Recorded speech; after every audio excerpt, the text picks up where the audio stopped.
લોકો દ્વારા ભયનું વાતાવરણ ઊભું ન થાય તે માટે સુરક્ષા અને સલામતી કેવી રીતે રાખવી તેના પછીના ભાગરૂપે જ્યારે બુધવારે 4 થી 8 સુધી મેડિકલ એટલે કે મોક ડ્રીલનું પણ આયોજન કરવામાં આવશે તેમજ જિલ્લાના કુલ 4 સ્થળો પર સાયરન ગોઠવવામાં આવ્યું અને 45 થી 8:30 સુધી આ અંધારપટ રહેશે તેવું મહેસાણા કલેક્ટરે પણ જણાવ્યું હતું। મહેસાણા જિલ્લા કલેક્ટર એસ.કે. પ્રજાપતિએ જણાવ્યું હતું કે જિલ્લામાં પાણી તેમજ વીજળીના પુરવઠાની સાથે સાથે આરોગ્ય સહિતની તમામ સુરક્ષાઓ પણ જળવાયેલી રહેશે। મેડિકલ પણ તેમને મળી રહેશે।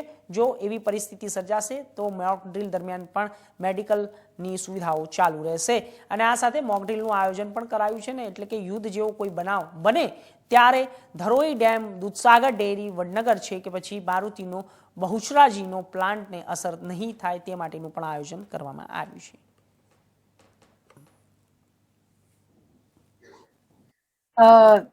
જેવી રીતે કલેક્ટર સર વાત કરી તો મોક ડ્રીલની તૈયારી માટે સૌથી પહેલા તો અમારે અહીંથી એક વીસીના માધ્યમથી એક બધાને જાણ કરવા માટે આવશે। એમાં અમારા બધા એચઓડી લાઈક અમારા ચૂંટાયેલા પ્રતિનિધિઓ તો એમાં છે જ અને અમારા ગામે ગામ સરપંચશ્રીઓ છે, તલાટી અને વહીવટદારશ્રીઓ અને સાથે સંકળાયેલા તાલુકા પંચાયતના આખા મહેકમ અને બધા તાલુકા વિકાસ અધિકારીશ્રીઓ, એની સિવાય અમારી હેલ્થની બધી ટીમ એ પણ એમાં રહેશે। એની સિવાય અમારા સ્કૂલના જેટલા બીઆરસી સીઆરસી છે તો એ માટે પણ ડીપીઓ શ્રી અને ડીઓ શ્રી એમાં ભાગ લેવાના રહેશે। સો એમાં જો આપણે મોક ડ્રીલની વાત કરીએ તો જો સાયરન વગાડવાની છે વાત છે તો એ તો બધાને અમે જાણ કરી દીધી છે ઓલરેડી। એના સિવાય બાકી બીજું movement to a safe place, તો એમાં જો કોઈ શેલ્ટર છે, આપણા કોઈ સેફ જગ્યા છે તો એમાં મૂવમેન્ટ કેવી રીતે કોર્ડિનેટ કરીને આપણે ત્યાંના લોકલ જો વિલેજની જો કમિટી છે જો એમાં ધ્યાન રાખતી હોય છે, અમારા સ્કૂલના બાળકો છે, આ કેવી રીતે એમનો મૂવમેન્ટ થશે, કોઈ હેલ્થ કોઈ સારવારના કોઈ ઇશ્યુ બને તો એમાં કેવી રીતે એમરજન્સી સારવાર આપણે આપી શકીએ બધાને। તો અને પછી એક પેનિક જેવી સ્થિતિ ના બને પણ લોકો સ્માર્ટલી આ સિચ્યુએશનને મેનેજ કરી શકે તો આ માટે તૈયારી કરવામાં આવી રહી છે। 4 થી 5 જગ્યાએ જે મોક ડ્રીલ કરવાની છે સિવાય અન્ય તાલુકાઓમાં પણ આવી છે ખાલી 5 સ્થળો પૂરતી છે। આ જો મેજર મોક ડ્રીલ છે એ 5 સ્થળ ઉપર છે અને એમાં ત્યાંના પ્રાંત અધિકારી શ્રી નોડલ છે તો એમાં અમે અહીંથી કંટ્રોલ રૂમથી મોનિટર કરીશ। પણ એની સિવાય દરેક જો બાકીની એક્ટિવિટીઝ છે જેવી કે બ્લેકઆઉટ છે, સાયરન વગાડવાનું છે તો એનું આયોજન અમે દરેક જગ્યા માટે કર્યા છે। મેમ ખાસ કરીને આ પરિસ્થિતિ આવી સર્જાય તો શાળા કોલેજોમાં કયા પ્રકારની તકેદારી રાખવા માટે કોઈ સૂચના આપી છે?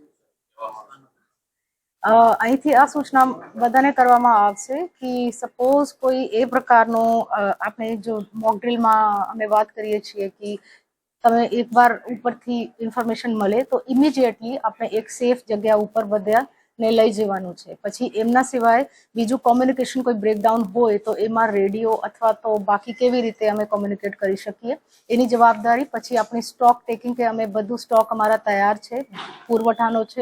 कि अभी राज्य सरकार की ओर से राज्य के सारे डिस्ट्रिक्ट में एक सूचना दी गई है कि अगर ऐसा कोई माहौल बनता है कि यहाँ कुछ युद्ध की जैसा परिस्थिति का निर्माण हो सकता है, ऐसा कुछ होने वाला नहीं है, फिर भी अगर हो सकता है तो लोगों में एक अवेयरनेस कैसे आए, अगर ऐसा परिस्थिति होता है तो लोगों को अपने आप को कैसे बचाना है, अपने फैमिली को या अपने जान माल को कैसे बचाना है, उसकी एक पूर्व तैयारी के लिए हमने एक मॉक ड्रिल का आयोजन किया हुआ है।